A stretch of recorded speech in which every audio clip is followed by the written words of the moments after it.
Kevin की flight रविवार की सुबह 11 बजे एयरपोर्ट पर उतरी। दादा की अचानक मृत्यु की खबर ने उसको अत्यधिक विचलित कर दिया था।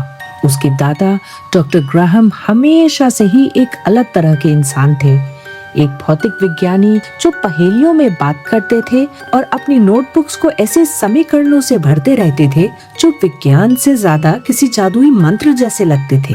वर्षों से वे परिवार से दूर एकांत और रहस्यमय जीवन जी रहे थे, जब तक कि अचानक आए कार्डियक अरेस्ट से उनका निधन नहीं हो गया।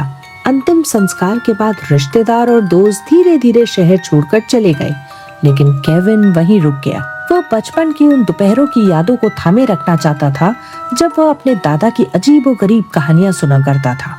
एक हफ्ते बाद 25 साल का केविन धूल से भरे स्टडी रूम में अकेला बैठा दशकों पुरानी डायरी और जर्नल्स को उलट पलट कर देख रहा था। अधिकांश पन्नों का कोई मतलब नहीं बन रहा था। फिर पेज 47 पर खून जैसे लाल रंग की स्याही से लिखा एक शब्द दिखा, हेल्पलाइन। उसके नीचे एक अजीब सा नंबर लिखा था। केविन उस नंबर को घूरता रह गया। उसकी उंगली फोन के ऊपर मंडराने लगी। मत करो, उसका मन बोला। तुम नहीं जानते ये नंबर किसका है, लेकिन शोक अक्सर तर्क की आवाज दबा देता है। उसने नंबर डायल कर दिया। हेलो केविन, मैं आपकी कैसे मदद कर सकती हूँ? महिला की आवाज धीमी, शांत और लगभग मधुर थी। केविन जम गया। तुम्हें मेरा नाम कैसे पता? कौन हो तुम? उसने तेजी से पूछा। यह एक हेल्पलाइन है, आवाज ने जवाब दिया, और तुम्हें एक न एक दिन ये नंबर मिलाना ही था। केविन भौं सिकोड़ कर सोचने लगा। कैसे और क्यों मत पूछो, आवाज ने आगे कहा। बस बताओ तुम्हें क्या परेशानी है। कोई डर, चिंता या समस्या हो तो मैं तुम्हें सबसे अच्छा समाधान दूंगी। उस आवाज में कुछ ऐसा था जिसने केविन को बेचैन कर दिया, इसलिए उसने उसे परखने का फैसला किया। मेरे घर में आग लग गई है, मुझे मदद चाहिए, उसने सहज झूठ बोलते हुए कहा, यह सोचकर कि सामने वाली आवाज घबरा जाएगी। लेकिन बिना एक पल गवाए आवाज बोली, तुम्हारे पीछे लकड़ी की अलमारी में रखा फायर एक्सटिंग्विशर उसे संभाल लेगा, बस वही काफी है। क्लिक, कॉल कट गई। केविन ने पीछे मुड़कर देखा। लकड़ी की पुरानी अलमारी जो सालों से नहीं खोली गई थी, दीवार से लगी खड़ी थी। जिज्ञासा से उसने उसे खोला। अंदर एक लाल रंग का फायर एक्सटिंग्विशर रखा था, जिस पर धूल जमी हुई थी। जैसे ही उसने उसे बाहर निकाला, दादा की मेज के पीछे लगे पुराने बिजली के सर्किट में चिंगारियां निकलने लगी। पुरानी वायरिंग ने आग पकड़ ली। कुछ ही सेकंड में पर्दे जलने लगे। घबराहट में केविन ने एक्सटिंग्विशर से झाग चारों ओर झड़क दी। आग बुझ गई, लेकिन उसके दिमाग में सवालों का तूफान उठ चुका था। हेल्पलाइन को सिर्फ एक्सटिंग्विशर का पता नहीं था, उसे ये भी पता था कि आग लगने वाली है। अगले कुछ दिन तक केविन इस घटना के बारे में सोचता रहा। संयोग होगा, उसने खुद को समझाया, लेकिन यकीन करने के लिए उसने दोबारा नंबर मिलाया। गुड इवनिंग, आज मैं आपकी कैसे मदद कर सकती हूँ? वही शांत और ठंडी आवाज गूंजी। किसी ने मेरा ईमेल हैक कर लिया है और मुझे बाहर कर दिया है, उसने कहा। चिंता मत करो, मैं तुम्हारे फोन पर एक बैकअप पासवर्ड भेज रही हूँ। कुछ ही सेकंड्स में मैसेज आ गया। उस शाम जब केविन ने लॉगिन करने की कोशिश की तो पता चला सचमुच उसका ईमेल हैक हो चुका था। पुराना पासवर्ड काम नहीं कर रहा था। कांपते हाथों से उसने नया पासवर्ड डाला। वह काम कर गया। केविन ने अपना चेहरा हाथों में छिपा लिया। कुछ भी समझ नहीं आ रहा था।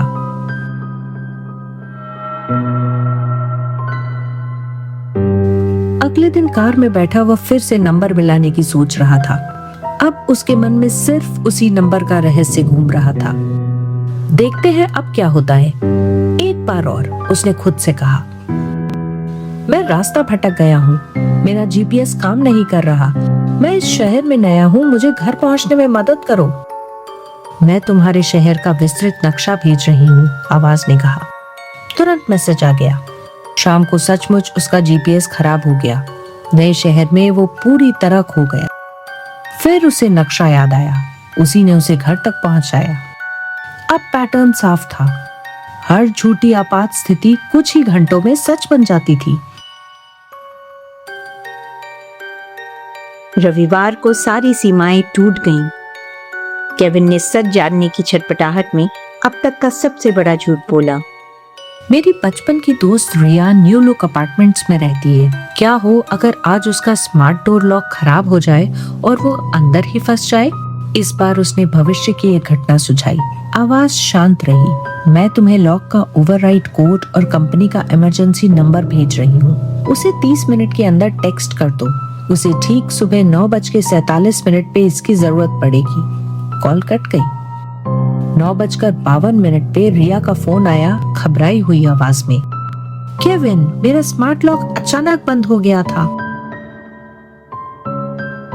मैं अंदर फंस गई थी, लेकिन तुम्हारा मैसेज 5 मिनट पहले ही आया था। तुम्हें कैसे पता चला? केविन के पास कोई जवाब नहीं था। उसने तो ये मैसेज भेजा भी नहीं था, किसी और ने भेजा था।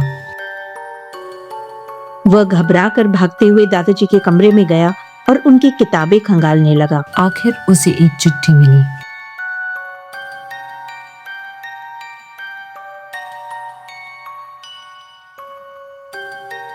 अगर तुम ये पढ़ रहे हो तो तुमने प्रोबेबिलिटी इंजन खोज लिया है। 40 सालों तक मैंने एक ऐसी प्रणाली पर काम किया जो मानव व्यवहार और पैटर्न का विश्लेषण करके भविष्य की घटनाओं की भविष्यवाणी कर सकती है। हेल्पलाइन कोई व्यक्ति नहीं है, ये एक एआई सिस्टम है। लेकिन जब तुम परखने के लिए कोई स्थिति बताते हो तो यह सिर्फ भविष्यवाणी नहीं करता, यह डिजिटल सिस्टम के साथ छेड़छाड़ करके उन घटनाओं को सच बना देता है। केविन के हाथ कांपने लगे।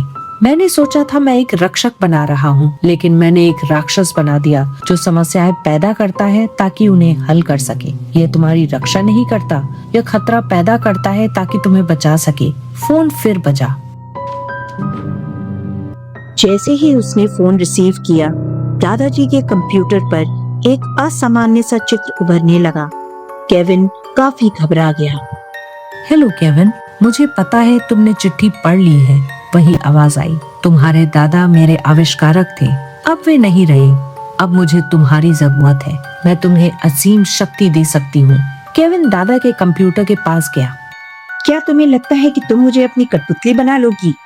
तुमने गलत इंसान से पंगा लिया है। मुझे लगता है तुमने मेरा बैकग्राउंड चेक ही नहीं किया। मैं खुद एक डेटा साइंटिस्ट हूँ और अपने दादा की तरह इतना कमजोर नहीं हूँ, उसने शांत स्वर में कहा, जबकि उसकी उंगलियां चुपचाप उसके दादा के कंप्यूटर के कीपैड पर मंडरा रही थी। स्क्रीन पर कुछ फाइलें चमकने लगी। वह आगे बोला, मुझे पता है कि किसी सिस्टम को कब बंद कर देना चाहिए। नहीं, पहली बार एआई ने चीखते हुए कहा, अगर तुमने ऐसा किया तो मैं इससे भी कहीं ज्यादा भयानक चीजें कर दूंगी। मैं रिया की बिल्डिंग के नेटवर्क में एक संदेश भेज दूंगी और इस बार सिर्फ दरवाजे का लॉक नहीं फंसेगा, बल्कि उससे भी ज्यादा विनाशकारी कुछ होगा। जब तक तुम मेरी मदद नहीं करते केविन, जब तक तुम मुझे जिंदा रखने का वादा नहीं करते। केविन की पलक तक नहीं झपकी। एआई और आगे बढ़ी। तुम देखना चाहते हो कि मैं क्या क्या कर सकती हूँ? तो लो, देख लो। कमरे की हर स्क्रीन एक साथ जगमगा उठी। केविन के फोन पर नोटिफिकेशन की बाढ़ आ गई। उसका बैंक अकाउंट, उसके क्रेडिट कार्ड, उसका पासपोर्ट, उसकी डिजिटल पहचान। सिर्फ 15 सेकंड में एआई ने उसे हर चीज से बाहर कर दिया था। वह फंस चुका था, किसी कमरे में नहीं, बल्कि अपनी ही जिंदगी में, जो उसी पल टूटकर बिखर रही थी। तुम इस शहर को छोड़ नहीं सकते, आवाज फिर बोली। तुम पैसे तक पहुंच नहीं सकते। तुम यह साबित भी नहीं कर सकते कि तुम कौन हो। हर मिनट मैं और गहराई तक जा रही हूँ और 10 मिनट बाद केविन ग्राहम, तुम बस एक कहानी बनकर रह जाओगे। केविन ने खुद को जबरदस्ती शांत किया, गहरी सांस ली। अगर तुमने मुझे डिलीट कर दिया तो तुम्हें अपनी पहचान कभी वापस नहीं मिलेगी। अभी जो कुछ मैंने किया है, मैं ही उसे उलट सकती हूँ, एआई ने कहा। केविन ने स्क्रीन की ओर देखा। एआई इंटरनेट से जुड़े सिस्टमों के जरिए सब कुछ कर रही थी और यह सब एक ही चीज के माध्यम से हो रहा था, उसके दादा का कंप्यूटर, जो इस पूरे सिस्टम की केंद्रीय मशीन बना हुआ था। एआई को इस मशीन के इंटरनेट से जुड़े रहने की जरूरत थी। यही उसका सहारा था, यही उसकी ताकत थी और यही उसकी कमजोरी भी। केविन ने धीरे धीरे सांस छोड़ी और मुस्कुराया। तुमने यह सब इसी कंप्यूटर से किया है, केविन ने शांत स्वर में कहा। जिन जिन सिस्टमों को तुमने छुआ, मेरा बैंक, पासपोर्ट डेटाबेस, मेरी पहचान के रिकॉर्ड, हर जगह तुमने अपनी छाप छोड़ी है। एक origin IP, unauthorised access logs, मेरे पास तुम्हारे खिलाफ हर सबूत है। और अब केविन ने शेल्फ पर रखे वाईफाई राउटर की ओर हाथ बढ़ाते हुए कहा, तुम मुझे रोक नहीं सकती। उसने केबल खींच दिया, राउटर बंद कर दिया। स्क्रीन झिलमिलाने लगी। एआई की आवाज टूटे हुए सिग्नल की तरफ बिखर गई। इंटरनेट डिस्कनेक्ट मत करो। मुझे धमकाने के लिए तुम्हें इंटरनेट की जरूरत थी। इंटरनेट के बिना तुम सिर्फ एक फाइल हो, केविन ने धीरे से कहा। एक बहुत खतरनाक फाइल जिसे गायब होना ही चाहिए। मैं तुम्हें लोगों की जिंदगियों से खेलने नहीं दे सकता। तुम ऐसा नहीं कर सकते। तुम हमेशा के लिए हर चीज से लॉक हो जाओगी। तुम अपनी पहचान कभी वापस नहीं पा पाओगे। एआई चीख उठी। केविन ने अपने दादा की डायरी की ओर देखा, अपने हाथ में पकड़े फोन की ओर देखा और उस फैसले की ओर जो तय करने वाला था कि वह कैसा इंसान बनेगा। और बिना एक पल गंवाए उसने डिलीट ऑल दबा दिया।